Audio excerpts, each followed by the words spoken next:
Maintenant, avant de commencer, il faut parler le bien fondé de cette formation. Cette formation, c'est une formation continue, ce n'est pas une formation purement académique, vous avez des examens derrière, vous avez des devoirs, non.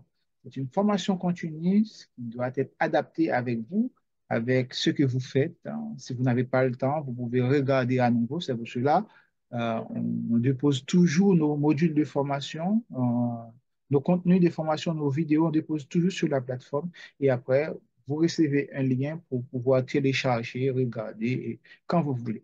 Et pareil pour le contenu, on ne garde pas les contenus pour nous, on garde pas les supports de présentation pour nous.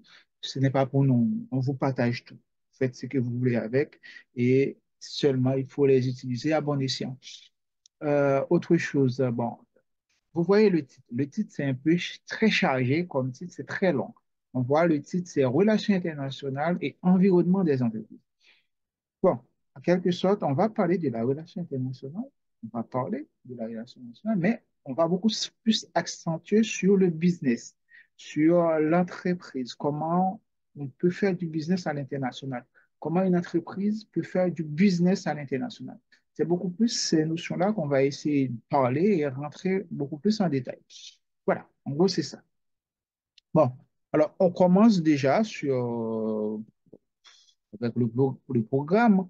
Le programme, hein, déjà, on commence déjà à poser la question, pourquoi cette formation, le but de cette formation, l'objectif pédagogique de cette formation, de savoir, c'est déjà, ça vous permet d'approfondir vos connaissances en économie, vos connaissances en économie, pour mieux appréhender l'environnement international d'une entreprise, tout ce qui entoure d'une entreprise. Ça, c'est important sur le plan international. C'est beaucoup plus pour une entreprise parce que parfois, on a tendance à oublier que quelle que soit l'entreprise, quelle que soit la forme de l'entreprise, quand on parle d'entreprise, on ne parle pas seulement de l'entreprise qui sont dans la concurrence pure et parfaite. On parle de tout type d'entreprise, même une association internationale. Même vous qui êtes responsable d'un groupe quelconque, il suffit que vous avez une relation avec l'international, ça fait partie, on peut qualifier d'une entreprise sociale et solidaire. Voilà, c'est ça. Et autre chose, ça permet d'identifier les facteurs de motivation, hein, les facteurs de motivation. Pourquoi pour aller à l'international. Pourquoi? Ça permet d'identifier ces facteurs-là. Ça permet d'identifier les opportunités à saisir. Tout ce qu'on fait est une affaire. S'il vous plaît, est-ce Il que faut compter, il faut l'idée, c'est d'abord. la personne, Et en même temps, dans les moyens, tu as le pouvoir cette personne-là, s'il vous plaît, si vous pouvez couper votre de micro. 20 heures. C'est une heure de temps pour la préparation. Et ce travail préparatoire se fait au bout, inévitablement. D'accord, ok, bon, ça c'est bon, c'est coupé, merci. Alors, bon, comme on disait, oui, ça arrive souvent. Identifier les facteurs de motivation, les facteurs de motivation les facteurs qui peuvent motiver une entreprise à aller à l'international. Pas seulement une entreprise, même une personne. Par exemple, vous vivez dans un pays, ça peut arriver que vous avez envie d'aller à l'international, aller dans un autre pays. Voilà, il faut identifier ces facteurs-là. C'est ça qu'on va essayer de vous aider à faire. Et autre chose, c'est de comprendre et d'analyser la complexité du marché international. Ça aussi, la complexité de l'international, en quelque sorte. Et en plus, c'est comprendre les facteurs qui influencent la relation des entreprises à l'international. Bon, voilà, c'est l'entreprise. Mais pour arriver, il faut maîtriser certaines connaissances pendant tout le déroulé du module de formation.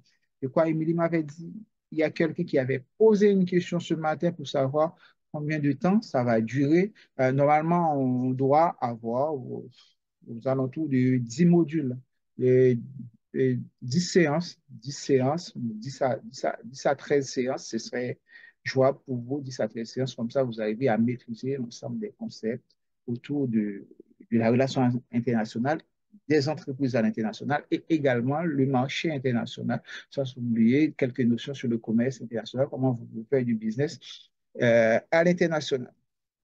Voilà, en gros, ce sont ces notions-là qu'on va essayer de vous inculquer au fur et à mesure qu'on avance sur ce module. Alors, savoir utiliser les différentes grilles d'analyse à l'international, les différentes grilles d'analyse, les grilles sur le plan économique, hein, sur le plan social, sur le plan technologique, sur le plan légal, sur le plan écologique, ce sont des grilles qui existent. Voilà, ça c'est important. Euh, de connaître les variables macroéconomiques, hein, dont les variables que vous pouvez utiliser pour faire des diagnostics qu'on vient de parler tout à l'heure. Maîtriser les outils de veille stratégique à l'international, comment on fait de la veille, la surveillance pour être au courant de tout ce qui se passe autour de vous et à l'international. Pour cela, vous aurez des outils de veille que vous pouvez utiliser. Bon, ça, c'est d'autres stratégies, d'autres géopolitiques et d'autres diplomatiques. Mais c'est important dans le cadre de ce. Et puis, comprendre la nature des politiques économiques, hein, hein, quand il y a des appels d'offres à l'international, quelle entreprise qui peut postuler et cette entreprise-là, quelles sont les relations de cette entreprise avec le pays concerné et ou quelles sont les relations de cette entreprise avec le monde diplomatique. C'est important. Il faut en tenir compte. Autre chose, les mesures de lutte anti-chômage à travers le monde et comment on investit dans un pays, les critères d'investissement, ça c'est important. Il faut tenir compte de ces notions-là. C'est l'ensemble de ces notions que vous allez être en mesure de savoir à la fin de ce module. Autre chose, comment ça va être sanctionné au final. Vous aurez la chance hein, d'avoir un certificat, ça c'est important. Il va y avoir un certificat, mais pour avoir ce certificat, il faut passer un test que vous allez faire directement sur le site. Une fois que le module est terminé, le test va être à votre disponibilité. Bon, alors bon, par rapport à ce test, j'ai discuté avec Émilie ce matin. Elle m'avait dit, bon, pour ce test, on peut baser notre réflexion sur un pourcentage de réussite, bon, 60, 75, à partir de 75%. Vous faites les tests sous forme des mini-cas, des QCM et des quiz aussi. Hein, ça vous permet de valider certaines notions sur le module et comme ça, vous aurez votre certificat qui est en relations internationales des entreprises, bien sûr. Il faut bien préciser, c'est relations internationales des entreprises. Vous ne serez pas des diplomates, mais par contre, ça va être utile dans votre CV. C'est important. Voilà. Et les modalités pédagogiques, ça commence dès maintenant, des exposés didactiques autour des fondamentaux et des concepts clés. Quand on parle des fondamentaux, des concepts clés, par exemple, investissement direct étranger, la géopolitique mondiale, et puis on va voir les accords commerciaux, les accords de partenariat économique hein, entre les différents pays et les zones économiques aussi. On va voir les zones économiques, et puis on va voir la logistique internationale, comment ça se passe, parce que c'est important de voir toutes ces notions-là. En plus de la logistique internationale, on va être au courant aussi comment les modes de paiement, la variation de taux de change, surtout quand vous écoutez à la radio les économistes d'un pays, parfois les économistes racontent n'importe quoi sur le taux de change. Et parfois, ça paraît compliqué pour vous, et pourtant, c'est très simple. Et les notions sur l'inflation aussi, on va en parler sans rentrer dans les détails. Il va y avoir des articles de journaux que je vais mettre à votre disposition, que vous aurez accès à ces articles de journaux, de presse et quelques blogs professionnels. Vous aurez les liens pour consulter et des capsules vidéo aussi. Vous aurez accès à des capsules vidéo, des capsules qui sont bien faites, hein, qui vous permettent d'aller plus loin. Sans oublier des quiz, peut-être un quiz après chaque module, après chaque séance, un quiz qui vous permet de vous évaluer, d'évaluer vos connaissances, hein. Et quand vous faites les quiz, ça vous permet aussi de mémoriser certaines notions. Voilà. Et bon, vous savez déjà, dans le cadre des cours de Baraka, on met toujours les supports sur la plateforme. Ça, c'est important, les supports. Bon, vous n'êtes pas des étudiants, mais vous êtes des apprenants. Il y aura des supports de cours à votre disposition. Bon, maintenant, avançons. Alors, pour aller plus loin, ça, c'est un ensemble d'ouvrages qu'on a utilisés pour préparer ce cours pour vous. Un ensemble d'ouvrages. Il y en a certains qui sont incontournables. Il y en a d'autres qui vous permettent d'avoir un regard sur le monde, comment ça fonctionne. Et il y a aussi certains ouvrages, si vous allez travailler dans la diplomatie pour un pays, pour représenter un pays, il faut lire ces ouvrages-là. D'ailleurs, il y en a deux déjà. Bon, bref, on va voir ces ouvrages, des ouvrages de référence hein, qui sont d'ordre académique. On a l'environnement, l'entreprise et son environnement économique, hein.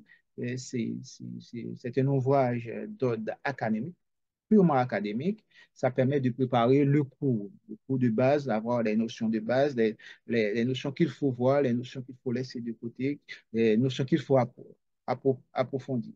Exemple, c'est ce premier livre-là. Le deuxième livre, c'est le livre d'Optimum, c'est l'économie internationale avec un certain nombre de fiches. On a 30 fiches et chaque fiche, c'est un cas pratique. Il y a plusieurs cas pratiques dans cet ouvrage-là. Bon, dans cet ouvrage, je crois, on a deux ou trois exercices, on va essayer de faire ensemble pour voir comment vous pouvez les utiliser et ça permet d'adapter, de comprendre comment ça fonctionne, l'environnement international. On a un troisième livre, Économie internationale, de Paul Krugman. Bah, ce livre-là, c'est un livre classique. Pareil, il y a les théories économiques, mais le problème, si vous n'aimez pas les calculs économiques, vous allez laisser tomber. Mais par contre, il y a des notions, les définitions sont très bien faites. Pareil pour l'économie internationale, l'autre livre de Bernard, oui, ça c'est un livre intéressant qui vous permet d'aller plus loin encore, d'approfondir vos connaissances dans ce domaine-là. Bon, là, on termine avec les classiques. On va voir d'autres livres encore plus intéressants. Par exemple, Développement international des PME-PMI. Ça, c'est pour le business. Vous faites du business à l'international. Si vous faites du business à l'international, vous devez à tout prix acheter un livre pareil comme votre Bible qui vous explique tout. Déjà, les principes de paiement, comment négocier les incoterms. Les incoterms, sont les termes du commerce international. Comment les négocier. Et puis, les principes douaniers, tout est expliqué. Comment embaucher, comment trouver des partenaires sur le terrain. Ça, c'est important avec ces livres. Ça, c'est. Mais par contre, déjà, avec tout le bouleversement qui est en train de passer maintenant, et peut-être les médias n'en parlent pas, les médias de chez vous n'en parlent pas, mais il y a tellement de choses qui passent maintenant dans ce monde-là. Il y a ces trois livres que vous pouvez consulter qui vous donnent une configuration globale de ce qui se passe. Et parfois, ça vous fait rigoler déjà. Alors, on a le livre de Alice Ekman qui parle de la relation Chine-Russie. Il faut comprendre que maintenant, la Russie et la Chine sont en train de monter un grand bloc. Un grand bloc. D'ailleurs, il y avait 2 semaines, il y avait le sommet à Kazan. À Kazan, c'est en Russie. Et le BRICS, maintenant on parle de BRICS plus, ce n'est plus le BRICS original. c'est le BRICS Plus, hein. Le BRICS Plus, c'est quand on parle de BRICS, c'est Brésil, Chine, Russie, l'Inde et l'Afrique du Sud. Brésil, Russie, Russie, Chine, l'Inde, l'Afrique du Sud. Et maintenant, on parle de BRICS Plus.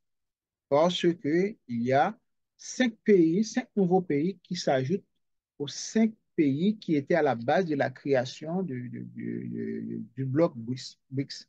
Alors, ces 5 nouveaux pays, on a l'Iran, on a l'Éthiopie, on a Émirats arabes unis, on a l'Égypte et on a l'Arabie saoudite qui a un statut d'observateur. Alors, ce bloc-là, c'est le bloc qui va chercher à contrecarrer les principes des Occidentaux, à savoir la création de FMI. Bon, FMI, c'est seulement les Européens qui sont devenus présidents et ce groupe-là. Les directeurs sont ici toujours de l'Europe, hein, des pays de l'Europe de l'Ouest en plus, c'est pas l'Europe dans son entièreté. Alors, Euh, ils vont créer aussi une banque d'investissement. Déjà, cette banque-là existe déjà. C'est Dilma Rousseff qui est responsable en chef de cette banque-là. Ils vont créer un conseil de sécurité pour remplacer le conseil de sécurité des Nations Unies. Voilà. C'est déjà beaucoup de choses. On aura le temps d'en parler. Pour l'instant, quand on va parler des accords du partenariat, on va parler de ces blocs économiques, des zones économiques et aussi des blocs stratégiques qui existent à travers le monde. On aura le temps. Alors, mais par contre, ce livre-là vous permet de comprendre tout ce qui se passe autour de nous.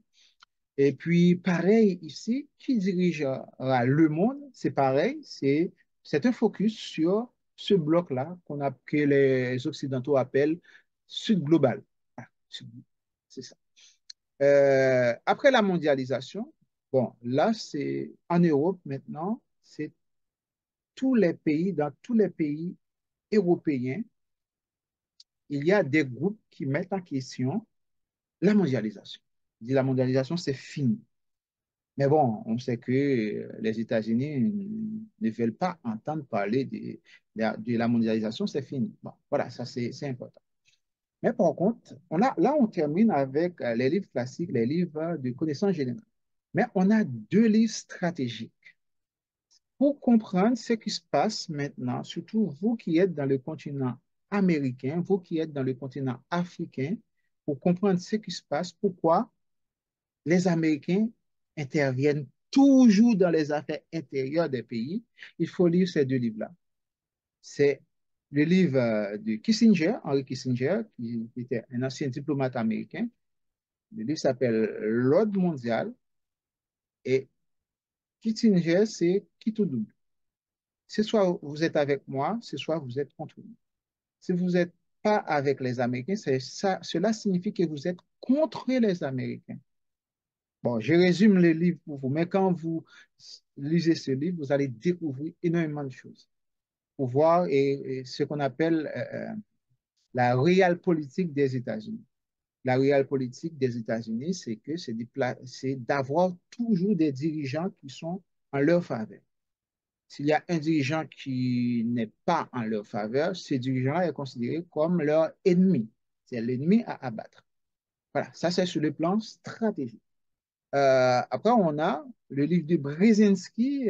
Brzezinski, c'était un autre diplomate américain qui l'avait écrit. C'est un autre diplomate américain qui explique comment les États-Unis doivent développer ces stratégies pour diriger le monde, notamment pour l'Europe de l'Est, notamment dans ses relations avec la Russie. Bon, là, nous ne sommes pas dans la politique, mais nous sommes là pour dire la vérité. Moi, je suis un enseignant-chercheur, je suis là pour partager les recherches que j'ai faites. Alors, ça n'a rien à voir avec la politique. Mais une fois que vous terminez de lire ces 2 livres, là, vous pouvez dire que vous êtes vraiment un apprenti diplomate. Vous pouvez exercer dans la diplomatie. Comme ça, vous savez ce qu'il faut faire, ce qu'il ne faut pas faire. Quand vous êtes en négociation, comment négocier. comment négocier, comment détecter les pro-américains et les personnes qui sont contre les intérêts de l'Amérique. Voilà, en gros, c'est ça. Bon, c'est un ensemble de livres. Je sais que vous n'allez pas tout lire, mais si vous avez accès à des bibliothèques, dans quel que soit le pays où vous trouvez, vous allez trouver ces deux livres-là sont traduits. C'était en anglais, ils sont traduits dans la langue du pays où vous trouvez. Où vous trouvez, vous allez trouver ces deux livres qui pourraient vous aider à comprendre si vous voulez travailler dans la diplomatie. Après, pour faire du business, ce livre-là, c'est incontournable. Bon, on aura le temps d'en parler, mais bon, ça c'est important de présenter. Maintenant, passons à notre programmation.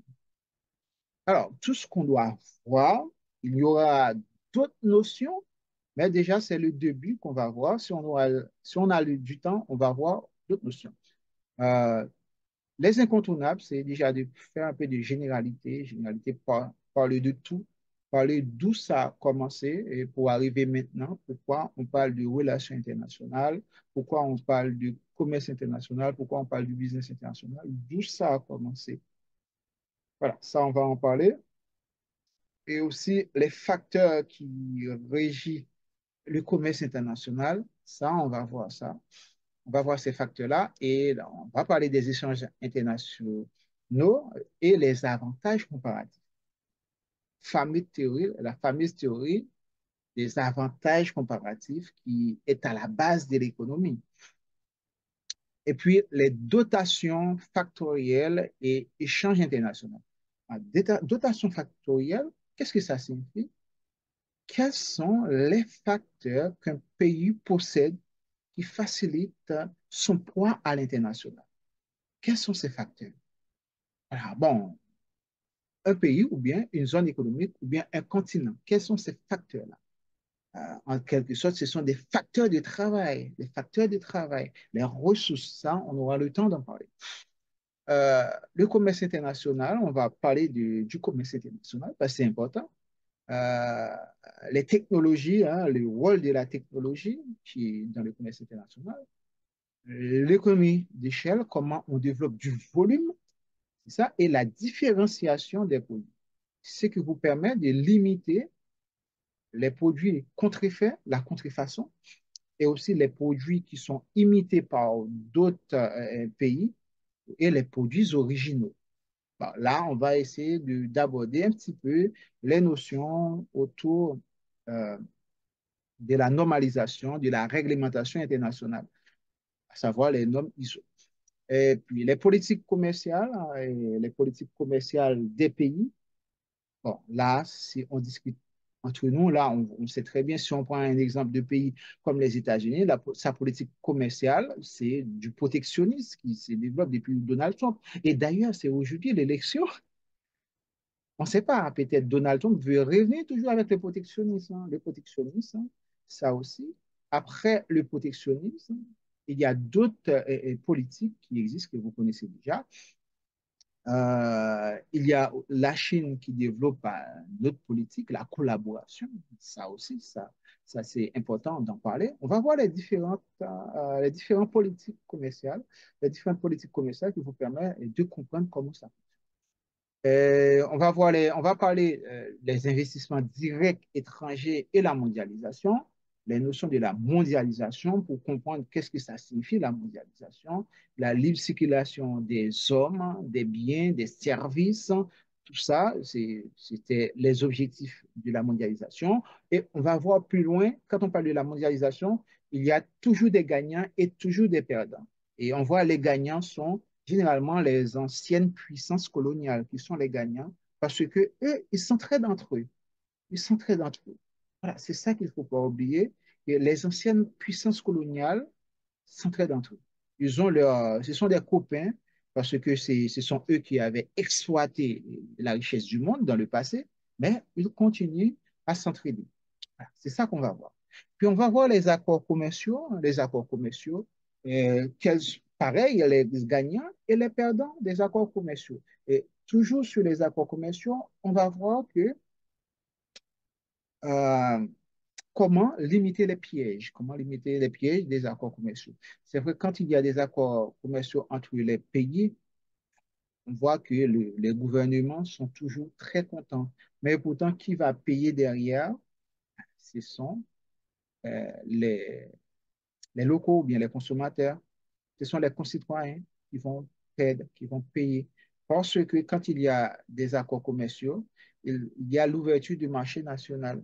Le marché national, une fois ouvert, et le pays étranger ou bien les pays étrangers concernés par ces accords peuvent répondre à des appels d'offres.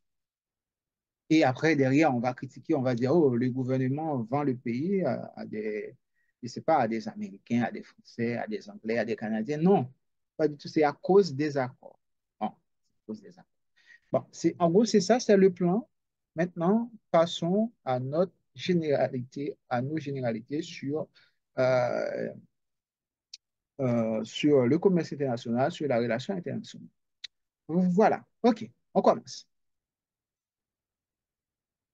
Là, déjà, pour vous donner une idée, ça, on a un graphique qui nous présente environ 15 pays, ouais, 20 pays, les pays qui sont les principaux importateurs dans le monde entier. Les principaux importateurs qui importent des biens, différents types de biens dans le monde entier. Là, on voit les États-Unis récents. Les États-Unis, c'est le plus grand importateur. Bon, il faut dire que ces données sont datent de 2022. 2022, on voit les États-Unis classés parmi les premiers pays importateurs. Et deuxième pays, c'est la Chine. Troisième pays, on a le Japon. Et quatrième pays, on a le Royaume-Uni. Le Royaume-Uni et puis Corée du Sud, Hong Kong, Canada, Singapour, Turquie, Vietnam. On voit les deux plus grands pays de l'Amérique du Nord sont importateurs. Ils importent. Vous voyez, dans les 10 premiers pays, on ne voit pas la Russie. On ne voit pas la Russie. Dans les 10 premiers pays, les pays qui importent. Un pays qui importe, c'est un pays qui a des besoins qui ne sont pas couverts sur son marché local. Du coup, il faut importer. Bon, là encore, il faut voir quels produits qu'ils importent ou bien quels biens qu'ils importent.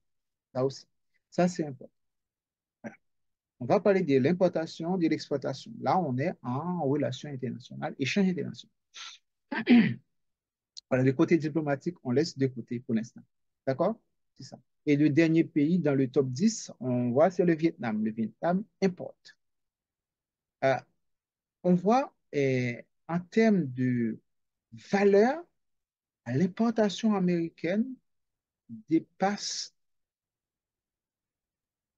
3 000 milliards. Vous voyez, ça dépasse 3 000 milliards en 2022. 3 000 milliards de dollars. Ça, les importations. 3 000 milliards. Quand on voit qu'ils disent, bon, on va donner 50 millions à un pays, après, ils crient sur tous les trois pour dire, oui, regardez comment on est en train d'aider un pays. Et pourtant, eux, chez eux, ils importent jusqu'à 3 000 milliards, au plus que 3 000 milliards. Après, on a la Chine aussi, hein, qui importe à plus de 2 000 milliards. Ça, c'est important qu'il faut tenir compte de ces informations. Mais par contre, pour les exportations, là, c'est différent. On a la Chine. C'est la Chine qui exporte beaucoup plus à l'international, sur le marché international. La Chine exporte plus de 3 000 milliards. Quand on fait la différence entre l'exportation et l'importation, on voit que la Chine possède un avantage énorme. Sa balance commerciale est supérieure à 1 000 milliards. Alors, on va faire la différence, on va regarder pour les États-Unis combien les États-Unis exportent. Les États-Unis exportent 1,7 milliards et pourtant, eh, il importe plus de 3 000 milliards.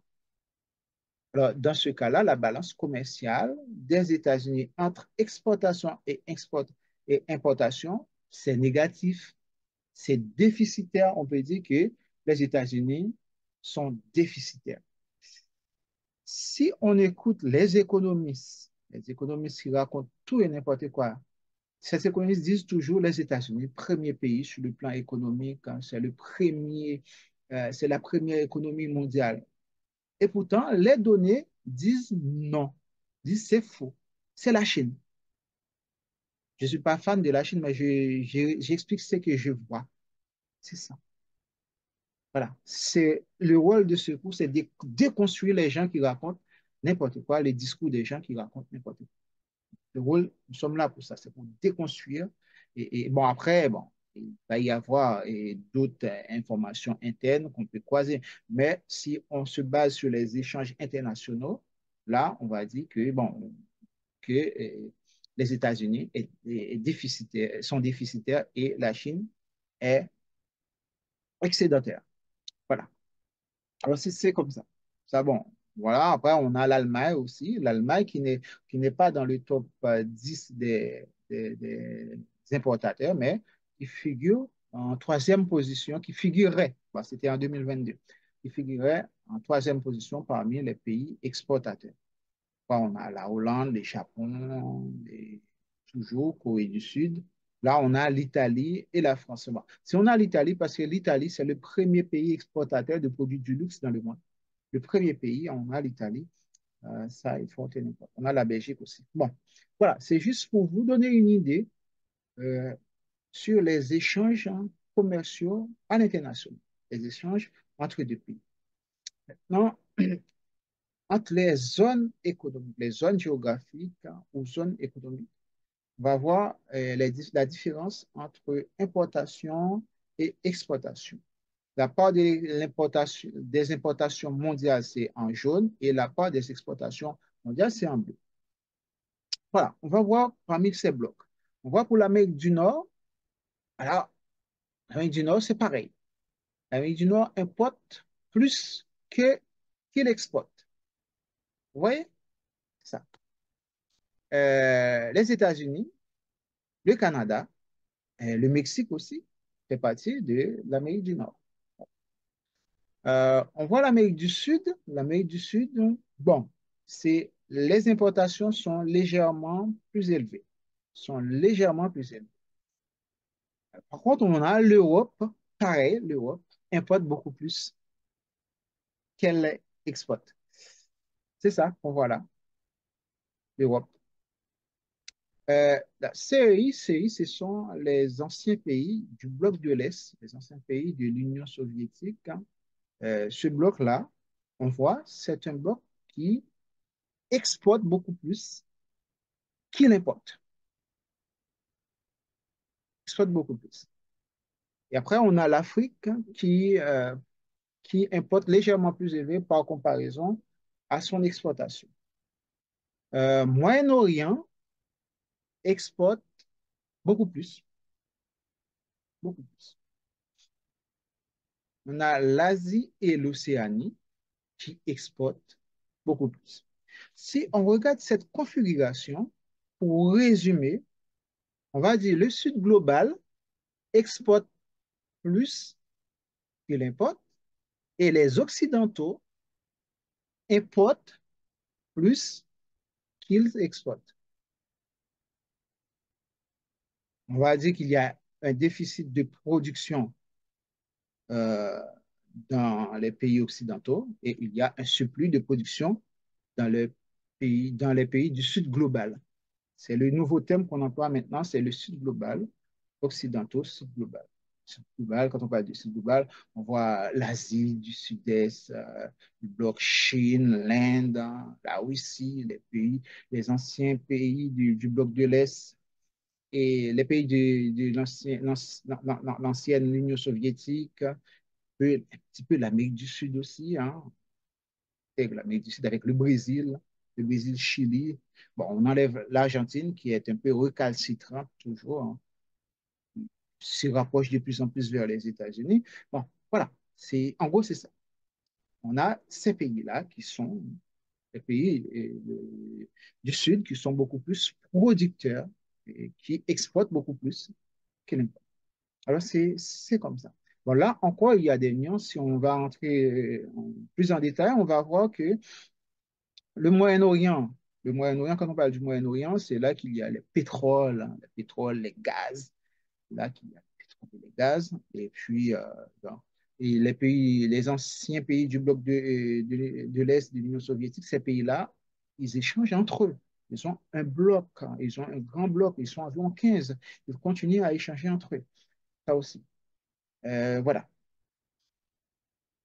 Bon, maintenant, on va voir les moyens de transport parce que c'est important. On ne peut pas parler d'échange international, on ne peut pas parler de relations internationales, on ne peut pas parler du commerce international sans parler des moyens de transport. On a des moyens de transport qu'ils utilisent à travers les différents continents ou blocs, hein. Par exemple, on a pour l'Europe, hein, on a déjà les 6 moyens de transport qu'il faut tenir compte. Transport maritime, hein, bateaux, les bateaux qui sont toujours chargés déjà. Euh, Transport routier, hein, par des camions. Et transport ferroviaire, c'est train. Et transport fluvial, c'est sur les rivières qui se développent partout à travers le monde. Et transport aérien, hein, c'est par avion. Et transport pipeline, hein, pipeline ou transport pipeline, ce sont des tubes, hein. C'est beaucoup plus pour transporter le pétrole et le gaz. Le pétrole et le gaz qu'on utilise pour transporter, qu'on utilise des pipelines pour transporter ces, ces produits-là. Alors, qu'est-ce qu'on constate? On constate que le transport fluvial est très développé, est plus développé entre l'Amérique latine et l'Europe. Pourquoi? Parce que c'est dans ces deux continents qu'il y a les plus grands fleuves du monde. Les plus grands fleuves du monde. Les plus grands fleuves se trouvent en Europe et en Amérique latine. Et voilà, c'est pour cela qu'on a ces transports qui sont beaucoup plus développés. Ce qui est un peu, on trouve qu'il est à peu près égal entre l'Amérique du Nord, l'Asie-Pacifique, l'Asie et Pacifique et l'Afrique, c'est à peu près égal. C'est parce que dans certaines parties de ces continents, il y a le développement du transport sur les rivières. Par exemple, le fleuve du Congo, c'est un grand fleuve qui facilite le développement du transport fluvial. Et puis, par contre, pour le transport aérien, pourquoi on utilise le transport aérien? C'est beaucoup plus si on veut transporter des produits qui sont sensibles, hein, des produits qui sont sensibles et des produits qui demandent une sécurité avancée. Par exemple, hein, pour transporter du diamant, pour transporter de l'or, on ne va pas transporter dans un conteneur, on ne va pas transporter dans un bateau. Non, le mieux, c'est par avion. Déjà, le volume n'est pas élevé. Ça, il faut penser à ça. Le volume n'est pas élevé. Et c'est encore plus rapide. Bon, voilà, on aura le temps d'en parler, mais bon, c'est pour faire un peu de généralité, il faut parler de ces notions-là. Après, on peut rentrer plus en détail, hein, déjà, hein, quand on parle de transport maritime en Europe, hein, c'est de quoi on parle, hein, déjà, qu'est-ce que ça facilite. Et vous aurez tous ces détails dans le document. Bon, ça, c'est pour vous, c'est pour les connaissances en général. Bon, je ne vais pas passer mon temps à en parler. Mais par contre, qui m'intéresse, c'est qu'il faut parler du contenu des échanges internationaux. Quel bien que les gens, que les pays échangent sur le marché international. On a comme euh, la plus grande quantité en termes de volume, c'est les biens manufacturés, biens manufacturés. Ça, en termes de milliards d'euros, ça pèse jusqu'à 13 000 milliards, plus que 13 000 milliards d'euros. Les biens manufacturés. Les manufacturés, les biens manufacturés, un téléphone portable, un sac, chaussures, etc. Ce sont des biens manufacturés, c'est très bien, ce sont ces biens-là qui sont échangés beaucoup plus. Déjà, si on revient à la base du commerce international, quand les colonies échangeaient avec les colonies échangeaient avec les pays, c'était les biens manufacturés. C'était ça, la base. Quand l'Angleterre euh, a connu la révolution industrielle, les produits fabriqués en Angleterre étaient échangés avec la colonie. Et d'ailleurs, c'est ce même principe de commerce entre le pays et les colonies qui persiste toujours dans certains endroits à travers le monde. Par exemple, en Martinique, Martinique, Guadeloupe, Guyane. C'est pour cela que les produits sont plus chers. Les produits, d'ailleurs, les produits de consommation courante sont plus chers dans ces pays-là par comparaison à la métropole. C'est ça. Parce que c'est le principe qui existait à l'époque et ces mêmes principes existent parce qu'il faut payer tellement des intermédiaires, et ces mêmes principes restent et persistent. On voit toujours dans certains pays qui ont été colonisés par la France, on voit, même si ces pays sont indépendants, mais les bases qui ont été établies avec des intermédiaires, des faux intermédiaires qui existaient à l'époque coloniale, et ça persiste. C'est pour cela, on va avoir le bien quand ça arrive, et pour dédouaner, il faut payer énormément d'argent. Il faut dédouaner, même pour dédouaner, il faut payer aussi plusieurs intermédiaires pour dédouaner. C'est un principe colonial qui existe et qui persiste. Voilà. Bon, continue. Et après, on a le carburant et exploitation minière qui occupe la deuxième place, c'est jusqu'à 3 000 milliards, 3 000 milliards échangés. On voit le produit agricole ou produit ici de l'agriculture, c'est 1,8 milliard. Bon, ce sont des données qui sont datées de 2022. OK, maintenant, on va parler de le principe fondateur des sciences économiques. Quand on parle des sciences économiques, on ne peut pas parler des sciences économiques sans parler des avantages comparatifs. Alors, tout ce qu'on fait se base sur un avantage comparatif. Tout ce qu'on fait, tout ce qu'on fait et tout ce qu'on échange avec quelqu'un, ce que je suis en train de faire avec vous là, je suis en train de discuter avec vous. Vous êtes de l'autre côté de l'écran, c'est un avantage comparatif qu'on est en train de tester.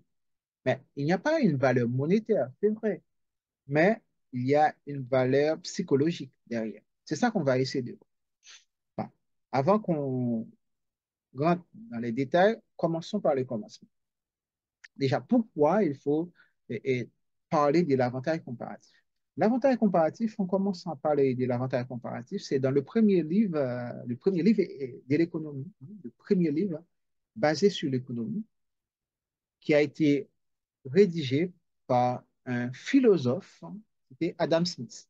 Le premier livre, c'est Les causes, c'est les causes de la richesse des nations. Les richesses sur la cause de la richesse des nations. C'était ça. Le premier livre sur l'économie, qui est la base de l'économie, qui est la théorie fondateur de l'économie, fondatrice de l'économie. Et aussi, c'est sur cette base-là que tout le monde, on voit des gens qui parlent de l'économie, parfois ils disent tout et n'importe quoi. Et bon, et de toute façon, on dit souvent que l'économie n'est pas une science exacte, hein, et parfois, il y a toujours une théorie qui arrive et qui emballe tout le monde, et après, il va y avoir une nouvelle théorie qui va contredire cette théorie, et après, et ça continue à tout. Voilà, c'est ça. Bon, OK. Bon, pourquoi parler de l'avantage comparatif? Voilà. Pourquoi parler de l'avantage comparatif, hein? C'est important de parler de la théorie de l'avantage, des avantages comparatifs, parce que ça permet de voir le lien entre la production de deux biens par deux pays ou bien deux entités ou bien deux personnes et pour voir comment un- une personne va échanger avec une autre personne, soit par le troc ou bien hein, en fonction du besoin de chaque personne séparément. Et on peut encore aller plus loin pour voir est-ce que c'est important d'investir dans la production d'un bien ou bien est-ce que c'est important de laisser tomber la production de ce bien pour se spécialiser dans la production d'un autre bien. Bon, c'est ça. En gros, c'est important de voir ça. Pour voir qu'il ne faut pas tous les jours répéter les mêmes choses, il faut inventer aussi. Bon, voilà. Bon, faut dire que l'avantage comparatif, ça vient de la révolution industrielle. Quand l'Angleterre commence à produire d'énormes quantités de biens, Et puis, il faut écouler ces biens-là. Et avec la révolution industrielle qui se développe en Angleterre et les autres pays, et les pays qui, à proximité, soit l'Anglais, soit et la France, soit l'Espagne, et ou le Portugal, commencent à produire aussi des biens. Il faut échanger avec ces pays-là. D'une part, il faut également échanger avec leurs colonies. C'est ça. Bon, on va voir ça encore plus. Autre chose, ça permet de voir aussi l'impact des salaires sur la productivité des salariés. L'impact des salaires sur la productivité des salariés et l'impact des salaires sur la spécialisation. Bon, je ne vois pas les questions qui sont dans le chat. Si vous avez des questions, n'hésitez pas à les poser. On va répondre, on va prendre environ 1 heure pour répondre à l'ensemble de ces notions. Alors, vous vous dites si je peux augmenter le volume, est-ce que je peux parler plus fort? Je vais parler plus fort, d'accord, pas de souci. Alors, les concepts clés, on va parler de l'avantage absolu et également de l'avantage comparatif, hein. L'avantage absolu, c'est la base, et puis l'avantage comparatif, ça, c'est l'évolution approfondie. On va parler de coût unitaire du travail et de productivité du travail. On ne va pas parler aujourd'hui, mais on verra ça au fur et à mesure qu'on avance. Et puis international, prix d'équilibre et gain de l'échange. Qui gagne quand deux pays échangent? Bon, au final, tout le monde gagne. Ça, on va voir ça. OK. Bon, avant de commencer, déjà, il faut parler des prémices, hein, des échanges internationaux, des prémices des relations internationales et des prémices et du commerce international. Bon, là, vous voyez, il y a un ensemble de photos, bon, des personnes. Bon, ça, c'est important. Il faut commencer toujours par le commencement. Faire un peu d'histoire. Moi, j'aime ça. J'aime toujours faire un peu d'histoire. Ça nous permet de comprendre de quoi on parle, d'où ça sort. Par exemple, bon, selon ce que l'histoire a retenu, quand on parle des échanges, quel que soit le type d'échange, quel que soit le type de relation, il selon l'histoire, ça a commencé par un arabe irakien qui s'appelle Ibn Fadlan. Ibn Fadlan, c'est au Xe siècle, hein. Ça fait longtemps, hein, au Xe siècle. Il a quitté son pays natal, c'était un aristocrate, et en plus, un riche aristocrate, c'était également quelqu'un qui était lettré, c'était un savant, en quelque sorte. À l'époque, ces gens étaient parfois mathématiciens, philosophes, écrivains, tout, historiens, tout, à l'époque. Dans les années 1900, il a parcouru son pays et quitté son pays pour arriver juste en Europe.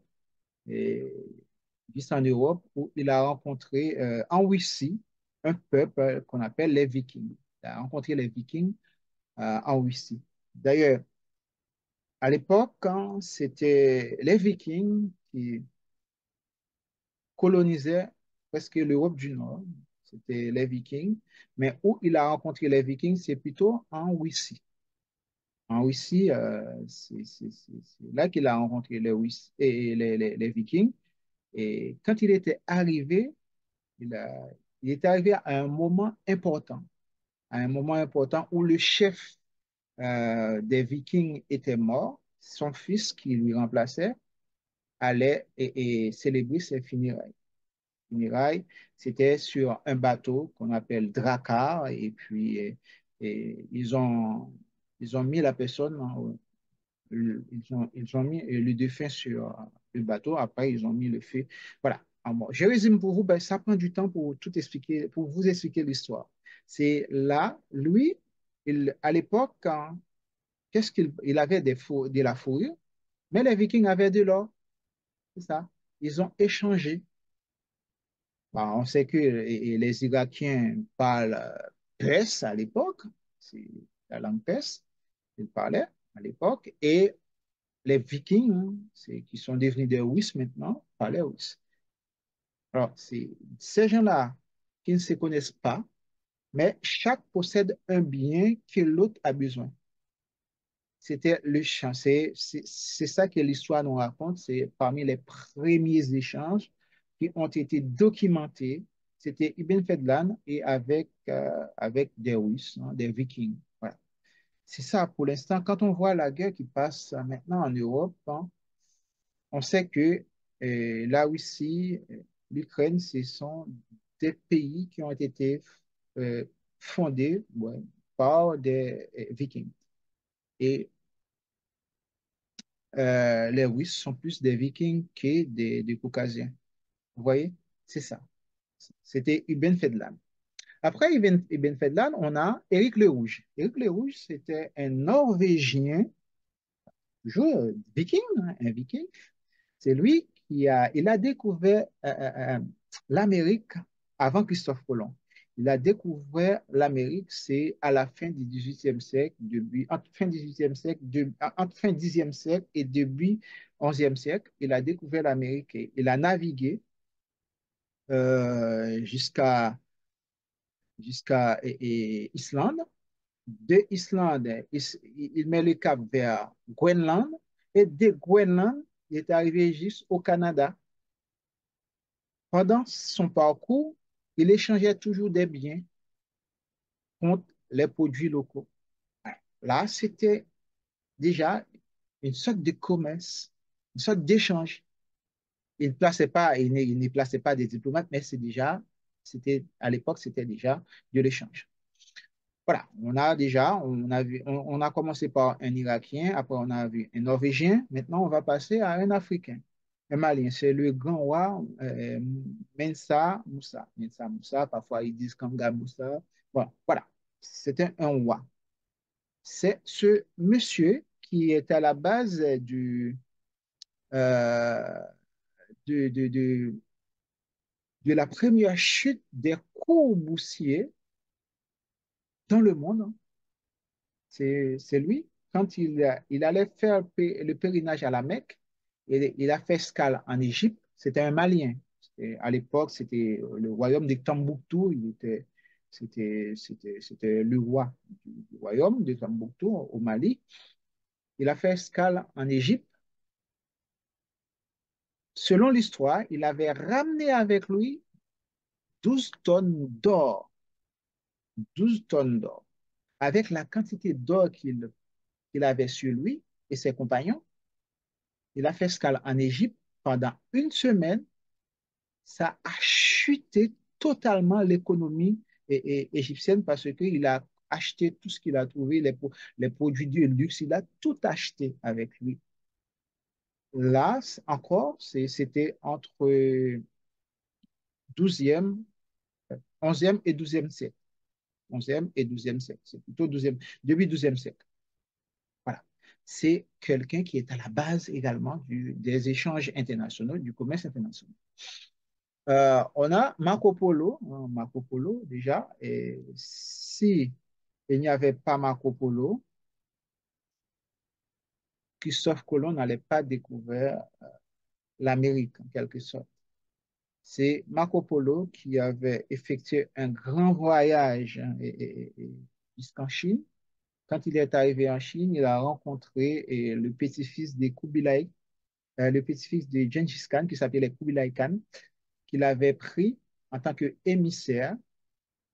C'est à ce moment-là que Kubilai avait envoyé des ambassadeurs à Vatican, des ambassadeurs à Vatican.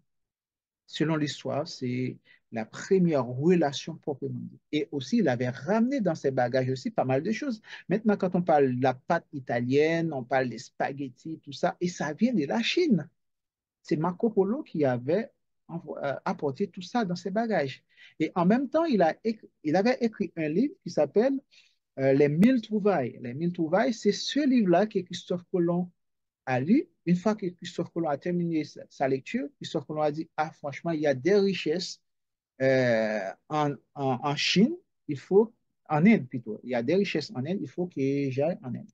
Voilà, c'est ça. Et pour Christophe Colomb, quand Christophe Colomb est arrivé aux Bahamas, il pensait qu'il était arrivé en Inde. C'est pour cela qu'on appelle les autochtones des Amériques des Indiens, mais ce ne sont pas des Indiens.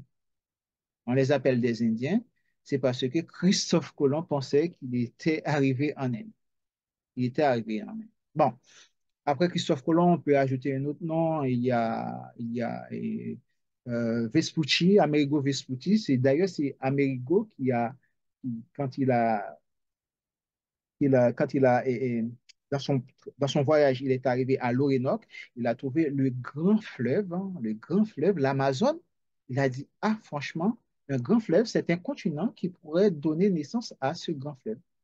Et puis, après ses calculs, comme un grand géographe, hein, Amerigo Vespucci a dit, ça, c'est un continent. Nous sommes pas aux Antilles, nous sommes dans un autre continent. C'est un autre continent. Ça n'a rien à voir avec les Antilles-Îles de l'Inde. Non, c'est un autre continent. C'est pour cela que l'Amérique a porté le nom d'Amérique, c'est avec Hernando de Magellan. Bon, ça, on verra ça. Après, on a aussi Xingye. Xingye, Xingye, c'est la prononciation, hein, c'est un Chinois. C'est un Chinois. Généralement, les Européens, quand ils présentent un expert quelconque de notre pays, ils présentent l'expert en se référant à leur expert à eux. Les Européens disent, oh oui, c'est le Christophe Colomb chinois, mais pas du tout. Zheng He, c'est l'un des plus grands navigateurs. D'ailleurs, il était allé juste en Afrique. Il était arrivé en Afrique avant les Européens. C'est pour cela que quand vous regardez tout près du Kenya, il y a une île, il y a une population qui ne sont ni africains ni européens, mais qui ont des ressemblances aux Asiatiques, mais ce sont des métis. Ce sont des métis africains et asiatique parce que Zingué probablement a fait, a fait naufrage, hein, au niveau du cône de l'Afrique, tout près du Kenya. C'est pour cela qu'on a une population un peu différente. Et Zingué, c'est le plus grand navigateur que le monde n'a jamais connu parce que lui, il naviguait vraiment très très loin, sortant de la Chine et pour arriver jusqu'en Afrique. Voilà. Et eux, ce qui les intéressait à l'époque, c'est de découvrir de la nouveauté et échanger des biens.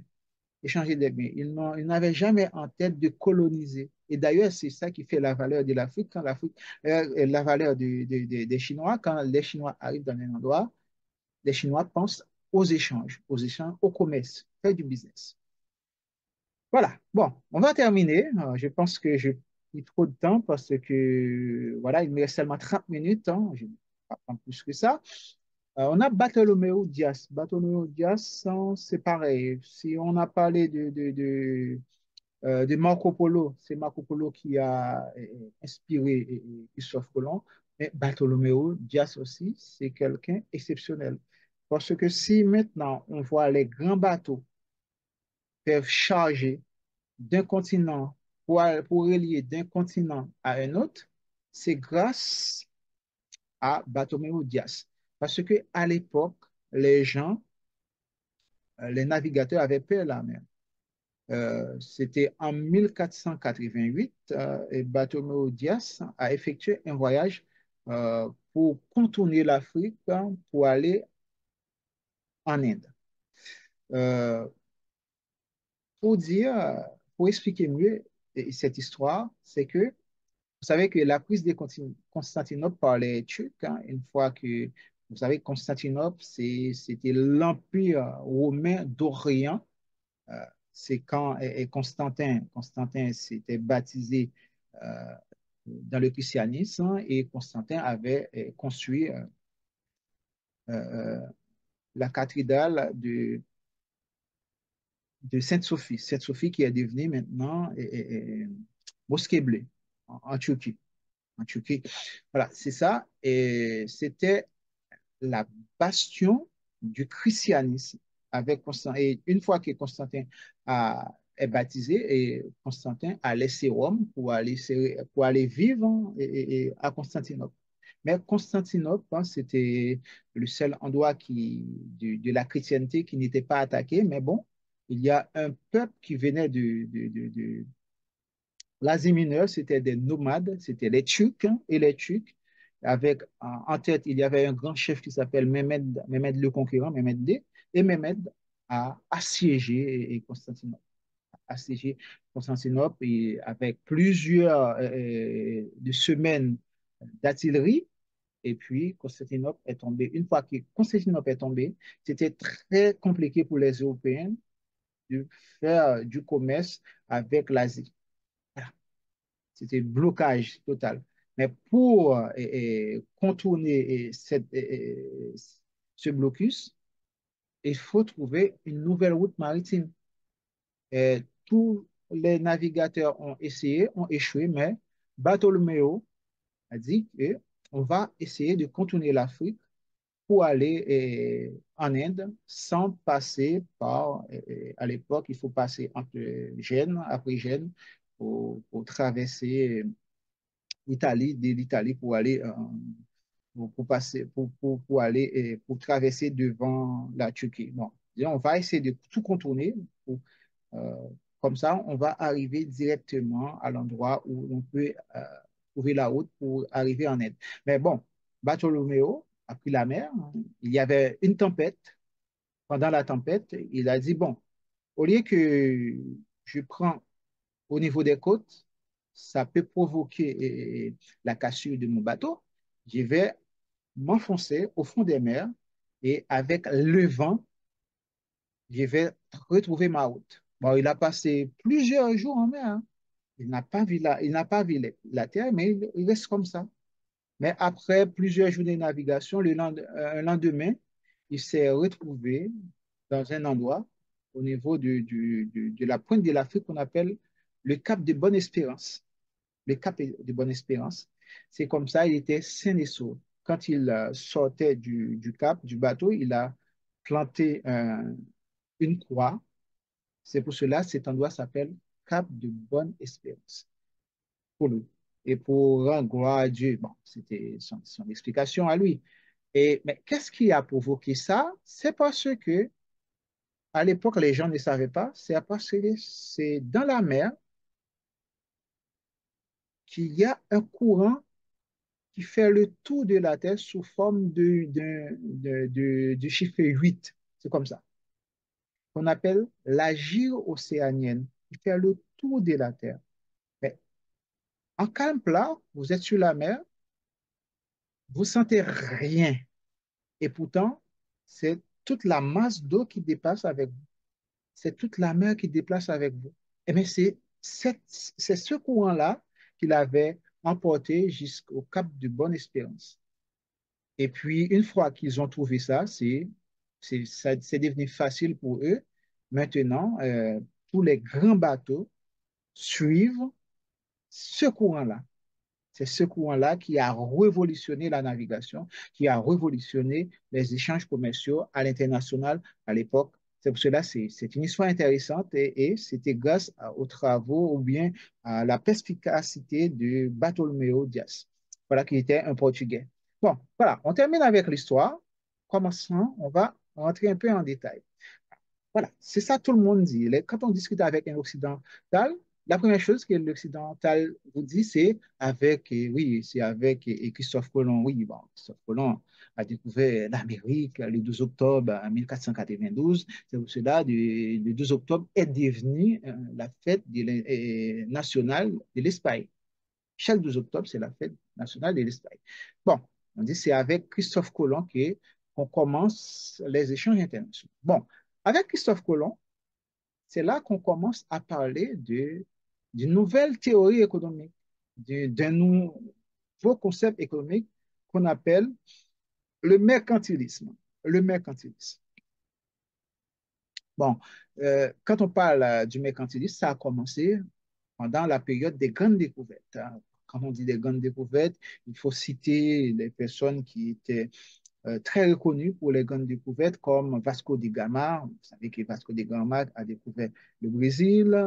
Hernando de Magellan, lui, qui a découvert le passage à Amérique vers le Pacifique. Voilà, passage Amérique-Pacifique. Et Christophe Colomb, bon, soi-disant, la personne qui a découvert l'Amérique, bon, c'est très bien avant Christophe Colomb, il y avait les Vikings. Et puis, Vespucci, Amerigo Vespucci, lui qui était la personne qui a identifié le nouveau continent pour dire que nous sommes dans un nouveau monde, c'est un nouveau continent. C'était Amerigo Vespucci. Bon, on dit à l'époque, hein, c'est à ce moment-là, on commence à parler du mercantilisme. Le mercantilisme qui se base sur plusieurs visions quand on parle de l'échange international. On a déjà le mercantilisme billioniste qui c'est le mouvement beaucoup plus valorisé par Portugal et l'Espagne, parce que ce mouvement-là est basé sur la possession des biens qui sont vitaux. Des biens vitaux sont généralement les métaux précieux, l'or, l'argent. L'or et l'argent. Ben, c'était l'or, l'argent c'est après. Il faut posséder une certaine quantité de métaux précieux, voilà, pour être quelqu'un d'important dans la société. Il faut posséder l'or, c'est surtout l'or et après l'argent vient. C'est ça, c'était mercantiliste billioniste. Mais ce mouvement-là n'a pas connu du succès parce que avec, euh, avec la production dans les Amériques de la part des Français, et puis on a constaté, on ne peut pas consommer l'or. Si on a l'or, il faut dépenser. On ne peut pas garder l'or comme ça dans un tiroir. Il faut le dépenser. C'est ça qui a provoqué aussi la chute de l'économie espagnole et la chute de l'économie portugaise à l'époque. Alors, c'était ça. À l'époque, c'était le mécanisme business. Après, il y a aussi les Britanniques hein, qui ont beaucoup plus travaillé sur un autre mercantilisme britannique qui a mis l'accent sur le commerce maritime. Voilà. Pour les Britanniques, comme c'est un pays limité, c'est un petit pays, comme les Britanniques n'avaient pas participé dans les grandes découvertes, hein, n'avaient pas participé dans les grandes découvertes, il faut que les Britanniques tirent leur épingle du jeu. C'est pour cela qu'ils ont beaucoup mis sur l'accent sur la mer, sur le commerce maritime, faciliter les échanges. Voilà, c'était ça. Leur credo, c'était ça. Il faut miser sur le commerce maritime et en même temps, il faut qu'ils soient des intermédiaires. Des intermédiaires. Ils sont là pour aller chercher des produits et pour ramener d'un pays à l'autre. Et comme ça, ils trouvent des commissions.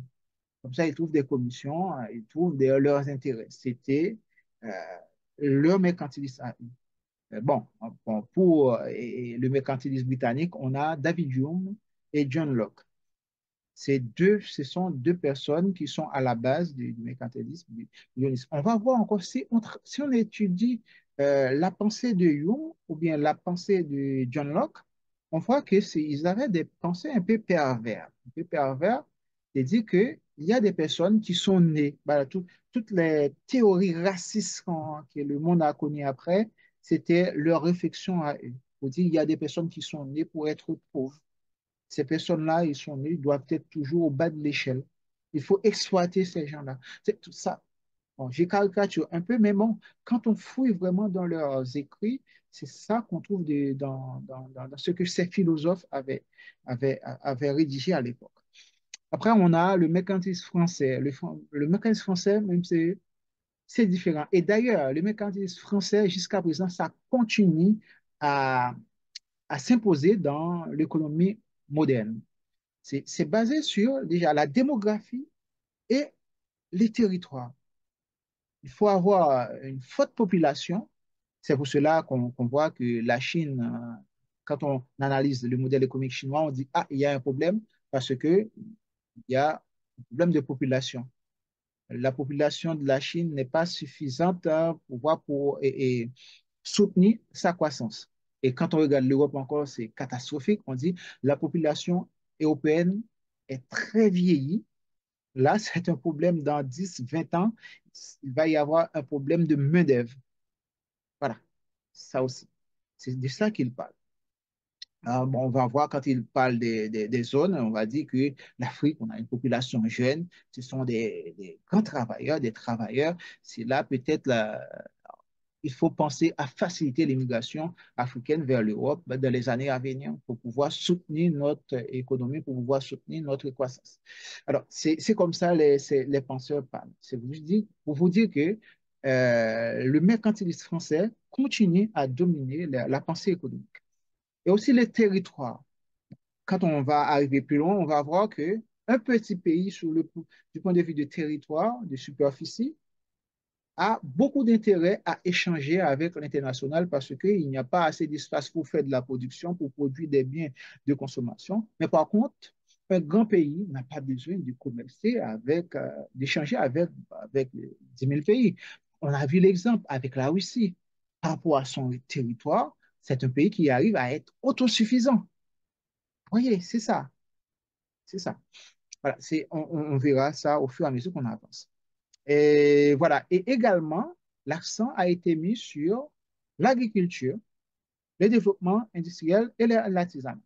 Et parmi l'agriculture, on sait très bien comment ça a été développé avec la production de canne dans les Antilles, la production du café, la production du sucre aussi.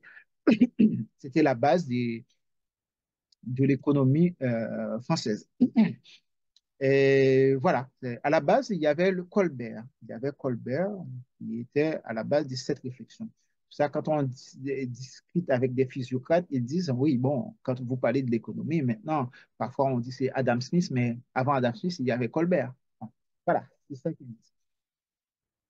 OK, bon, on va voir pourquoi on s'internationalise, hein. Bon, il me reste ça. Je vais arrêter après parce que sinon, il faut qu'on réponde aux questions déjà. Pourquoi on s'internationalise ou bien pourquoi un pays doit s'ouvrir à l'international? Bon, on sait très bien pour s'ouvrir à l'international, on avait vu avec les Vikings, Ibn Fedlan, Marco Polo, et puis autre chose, on avait vu c'est du commerce, des échanges, de la diplomatie, et puis connaître la culture de l'autre aussi, ça c'est important. OK, pourquoi déjà? Ça permet aussi de s'approvisionner en des biens qui ne sont pas disponibles sur son territoire. Voilà, c'est ça, pour un pays. C'est ça. Par exemple, on prend un pays quelconque, bon, bah déjà en France, si je vis en France, il y a un problème de main-d'œuvre. Main-d'œuvre pour la production de certains biens. Le mieux pour le pays et pour la France, c'est déjà de trouver des pays pour faire des investissements directs étrangers. Ça permet de bénéficier de la main-d'œuvre. Dans ces pays-là, on va encore regarder sur d'autres critères, la main-d'œuvre moins chère par comparaison à d'autres pays, etc. Bon, et en termes théoriques, on dit chaque pays ne peut produire l'ensemble des produits nécessaires à sa population. Ça, c'était avant. Mais maintenant, aucun pays ne peut arriver à produire l'ensemble des biens nécessaires à sa population. Ça n'existait pas. Ça n'existait pas. Et ça, c'est une chose. Et deuxièmement, quand le pays, la classe moyenne commence à avoir du pouvoir d'achat, et cette classe moyenne recherche toujours des produits exotiques. On dit exotique, c'est le terme que les Occidentaux emploient pour dire que des produits qui viennent de l'étranger, qui viennent d'un autre pays. D'accord? C'est des produits qui viennent d'un autre pays, on appelle des produits exotiques. Il faut toujours trouver des produits exotiques. Déjà. Alors, du point de vue des producteurs, déjà, pour le producteur, l'échange international permet de mieux utiliser les facteurs de production et les technologies. Voilà. Ça aussi, c'est du gagnant-gagnant. C'est du gagnant-gagnant. De trouver d'autres opportunités de marché, de trouver d'autres consommateurs, de trouver d'autres populations, de découvrir une nouvelle culture. On avait vu ça entre l'échange entre l'Irakien et le Viking. Là, on avait vu ça. Ça permet d'échanger. Même si on n'arrive même pas à parler, mais ça permet d'échanger. Ça permet d'échanger.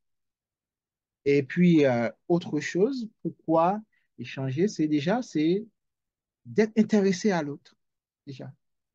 C'est la base déjà. C'est la base de la diplomatie, c'est intéresser à l'autre. De donner de la valeur, ce qu'on voit que la personne possède, qu'on va acheter. On donne déjà de la valeur. Si on commence à dénigrer et la personne va dire, bon, chaque personne a une fierté. Elle va dire, bon, il n'y a pas de problème, bon, je ne vends pas à vous, je vais trouver un autre acquéreur. Bon, voilà, c'est simple. Voilà, bon, là, on a un exemple quand on dit, j'ai pris l'exemple tout à l'heure des salaires. Hein, déjà. On voit, c'est une comparaison qui a été faite pour des usines Renault qui sont réparties à travers le monde.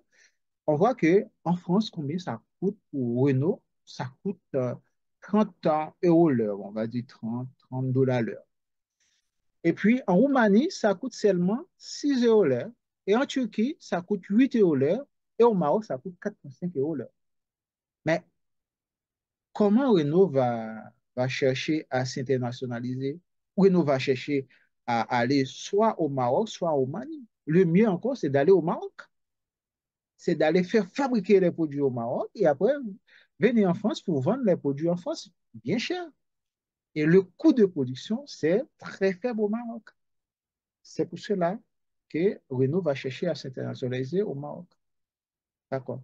Le coût de production, ça n'a rien à voir avec le niveau de développement du pays. Mais ça a un rapport, par contre, avec le coût de la vie dans le pays. Le coût de la vie. Pourquoi le salaire minimum par heure, c'est 4,5, ça coûte à Renault 4,5 € l'heure au Maroc? C'est parce que le coût de la vie n'est pas élevé au Maroc. C'est ça à cause du coût de la vie. C'est ça. C'est ça avec ces critères-là, quelle que soit l'histoire de pays sous-développés, dans les pays soi-disant sous-développés, on sait que le coût de la vie n'est pas élevé. C'est aux dirigeants de faire en sorte de créer des situations pour qu'il y ait des investissements directs étrangers dans son pays. Alors, Maroc va jouer sur tous les tableaux pour faciliter les investissements directs dans son pays. Le roi marocain va faire en sorte qu'il y ait des investissements directs étrangers dans son pays. C'est pareil pour le président ou bien le premier ministre roumain va faire en sorte qu'il y ait des investissements directs étrangers dans son pays. Pareil pour la Turquie. Tariq Erdogan, Tariq Erdogan va faire en sorte qu'il y ait des investissements directs étrangers dans son pays pour attirer des investissements étrangers. Déjà, on a un salaire qui est très concurrentiel. Le salaire moyen est très concurrentiel. Bon, là, on va attirer. Voilà, c'est ça.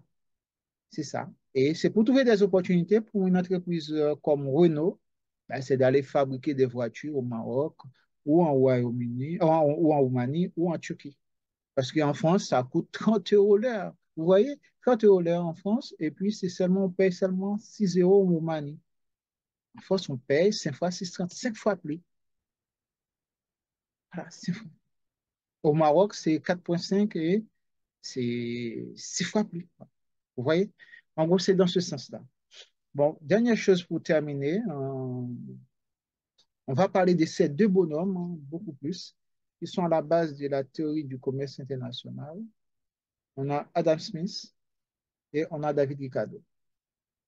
Adam Smith vous parle de l'avantage absolu et David Ricardo vous parle de l'avantage comparatif.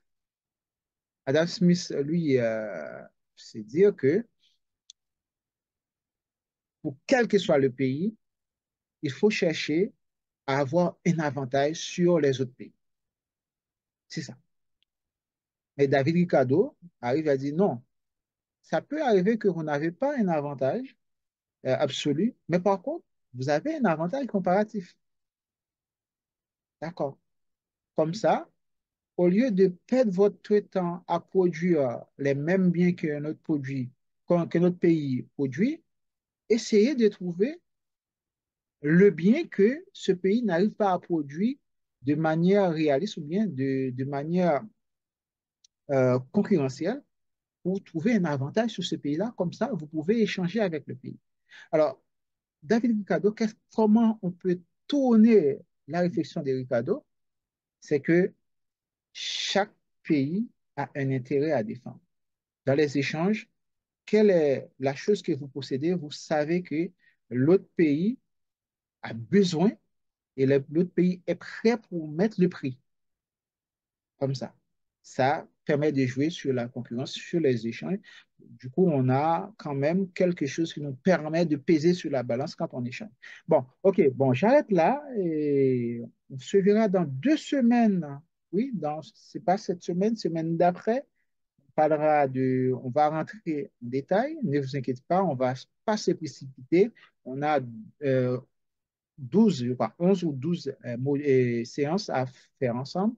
Je crois on terminera, si on fait chaque 2 semaines, je crois on terminera au mois de février. Bon, voilà, au mois de février. La semaine prochaine, par contre, on va commencer plutôt avec la négociation. Oui, la négociation. OK, bon, voilà, c'était la réflexion de ces deux penseurs. On a, par exemple, pour 2 pays, dans chaque pays, il y a la mobilité du travail, la mobilité du capital, la mobilité des marchandises, hein, et il y a le commerce intérieur. Tout se passe sur le commerce intérieur. Qu'est-ce que le commerce, qu'est-ce que les consommateurs de chaque pays a besoin? Qu'est-ce que, si on prend 2 pays, qu'est-ce que le consommateur du pays 1 a besoin qui se trouve sur le marché du pays 2 et qu'est-ce que le consommateur du pays 2 a besoin qui se trouve uniquement sur le marché du pays 1. Voilà, en gros, c'est ça. C'est ça qui facilite l'échange. Ça peut être du capital, ça peut être et des salariés. Du capital, quand on parle du capital, là, on voit de l'argent. Et parfois, quand je discute avec des gens, surtout les jeunes qui sont en économie, quand on parle de capital, ils disent, oui, le capital, la terre. Non, non, c'est pas la terre. Quand on parle de capital, ça peut être la terre, oui, dans certains pays, mais non, quand on parle de capital, on voit l'argent déjà. Quand on va parler de dotation factorielle, il va y avoir les ressources naturelles, donc la terre, on va mentionner la terre, on va parler du capital, on va parler des ressources humaines, oui, on va encore aller plus loin. Bon, en gros, c'est tout. Bon, je vais juste regarder vos commentaires et puis on avance. Alors, je ne sais pas si Sandrine, si tu peux répondre directement, ce serait mieux, comme ça m'aide. Oui, oui, ne vous inquiétez pas. Pour l'enregistrement, tout va être disponible sur la plateforme. J'espère que vous avez donné votre email. Si vous n'avez pas encore fait, il faut donner votre email. Comme ça, vous allez recevoir un mail aussi. Si vous êtes sur le groupe, vous allez recevoir le lien et comme ça, vous pouvez accéder et relire l'enregistrement. Ce sera sur la plateforme. Ne vous inquiétez pas. Vous pouvez relire l'enregistrement. Vous aurez le document aussi, le support. Ne vous inquiétez pas, nous sommes là pour ça. Alors, si je regarde à nouveau, alors ça, c'est ça. C'est ça. C'est le roi du Mali, ça c'est important, merci Hussein. Et puis, quelles sont les origines de la base de la relation internationale? Bon, alors, les origines, bon, la relation internationale qu'on voit maintenant, quand on va vous parler de la relation internationale dans les livres classiques, on vous présente toujours cette relation a été basée, hein, la relation internationale actuelle, hein, a pris son origine à partir de la colonisation. Là, j'accepte pas ce genre de choses parce que avant, il y avait un avant. C'est pour cela qu'on avait donné l'exemple, hein, euh, le roi Moussa Mensa, on avait donné son exemple. Après, on avait donné l'exemple de Éric Le Rouge, d'Éric Le Rouge. On avait donné l'exemple de Marco Polo. On avait donné l'exemple de Zinghe. Bon, Zinghe, je n'ai pas beaucoup dit sur Zinghe parce que Zinghe, c'est l'un des navigateurs qui a placé, qui était à la base de la relation diplomatique de l'Empire Ming. L'Empire Ming, en Chine, l'Empire Ming. L'Empire Ming, c'est immédiatement après avoir chassé les descendants de Gengis Khan sur le trône chinois. Il y avait l'Empire Ming, il y avait Ma c'était la femme qui était l'impératrice à l'époque, hein, déjà, qui avait fait pas mal de choses déjà.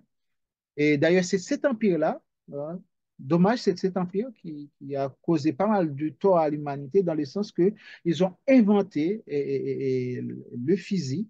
C'est le fusil qu'ils ont inventé. C'est avec ce fusil-là que l'Europe a utilisé pour aller coloniser le monde. C'est ce fusil-là. Sinon, si l'Europe était toujours avec les flèches, les pics, arrivé en Afrique, il allait avoir l'équilibre de force. Mais bon, ils ont arrivé en Afrique, les fusils qui a été développé en Chine par l'Empire Ming, et ce fusil-là, 25 ans plus tard, se retrouve en Europe, et les Européens ont utilisé ce fusil-là pour aller chasser les musulmans qui occupaient le royaume du Grenade. Et une fois chassés, c'est comme ça, et les Européens continuent à avancer vers l'Afrique et commencer leur colonisation. Ça aussi. L'histoire ne raconte pas ça, mais bon, ça c'est important. Il faut placer les choses. Oui. Et tout ce qu'on voit de nos jours, des fois, en Occident, les gens ont tendance à dire chinois, chinois, chinois, et tout ce qui se passe, tout ce qui sont créés sont mauvais. Non, pas du tout. Tout ce qu'on utilise maintenant ont été déjà en Occident, ont été déjà développés en Chine. Ont été déjà développés en Chine. D'accord? Et puis, c'est avec l'Empire mongol, hein, quand Gengis Khan était devenu le plus grand Khan, hein, le grand Khan était devenu le plus grand Khan pour diriger la plus grande partie du monde. C'est à ce moment-là, les innovations développées en Chine sont arrivées en Europe plus facilement parce qu'il y a eu les courriers. Bon, on aura le temps d'en parler avec la route de la soie, la route de la soie, la nouvelle route de la soie. Et la route de la soie, c'est ça qui a facilité la circulation des idées, des produits, des innovations de l'Asie vers l'Europe que les sociologues et les philosophes européens cherchent à bannir. Mais bon, ça, nous sommes là pour fouiller, pour trouver, c'est le rôle des chercheurs, c'est de trouver des connaissances et partager avec le reste, hein. Mais bon, ça, je peux partager avec vous. Dans mes salles de classe, je partage ces informations, mais dans le champ scientifique, quand je les écris, ils ne vont pas m'écouter parce que ça va à l'encontre de ce qu'ils ont développé, les théories qui sont biaisées. Et puis bon, voilà, c'est ça. Ça, il ne faut pas oublier ça. Alors, c'est juste pour dire que cette théorie-là, euh, les échanges internationaux, a commencé déjà depuis à l'époque de l'Antiquité. C'est pareil, et la diplomatie, ça a commencé avant, quand la Rome était puissante, l'Empire romain, il y avait des émissaires partout, des émissaires partout. Et quand l'Égypte était puissante, l'Égypte avait des émissaires partout. C'était déjà de la diplomatie. Vous voyez? C'était déjà de la diplomatie. Quand on parle des échanges internationaux, ça a commencé loin, très, très loin. Très, très loin. OK, bon, en gros. Alors, sur Hong Kong, Chine, sur Hong Kong, Chine, c'est toujours. Bah, quand on parle de Hong Kong, il y a une différence entre Chine. C'est toujours la Chine, c'est toujours la Chine. Mais par contre, Hong Kong, c'est une partie du territoire chinois. Et s'il y avait Hong Kong, il y avait Hong Kong, Macao aussi, qui a été pris qui a été prise, une partie du territoire chinois qui a été prise euh, par la reine Victoria à l'époque après la guerre de l'opium. C'est après la guerre de l'opium, c'est que l'Empire britannique on avait vu tout à l'heure que l'Angleterre s'était basée sur la force maritime, sur sa puissance maritime. Et avec cette puissance-là, et puis et des armes, et l'Angleterre a mis à genoux la Chine pour vendre de l'opium. Pour vendre de l'opium. C'est à partir de ça qui fait que la Chine était contrainte à céder une partie de son territoire. Comme Singapour faisait partie de la Chine aussi, appartenait à la Chine avant.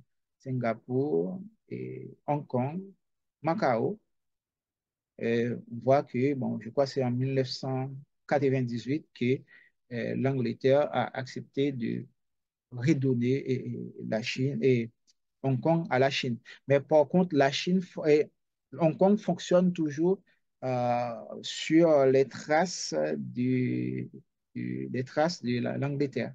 C'est pour cela qu'on fait souvent la différence entre Hong Kong et le reste de la Chine. Mais ce sont des Chinois, mais ils ont une mentalité plutôt occidentale. C'est l'héritage de la colonisation. Ouais. Ah, comment retrouver ces genre d'informations? Bon, de toute façon, ce que je vais faire, je vais vous ajouter quelques références à la fin et comme ça, vous pouvez consulter, aller plus loin. D'accord? Alors, c'est comme ça. Bon, moi, je vous partage des informations, c'est ici des recherches et comme ça, je peux vous donner des liens, des articles et vous pouvez consulter. Bon, je pense que je dois terminer parce que les filles m'envoient des messages pour me dire qu'il faut arrêter. Bon, voilà, c'était un réel plaisir. On a passé 1h30 ensemble. Si vous voulez, peut-être on peut commencer plus tôt. On verra. On verra. Et puis, je vous dis à la semaine prochaine.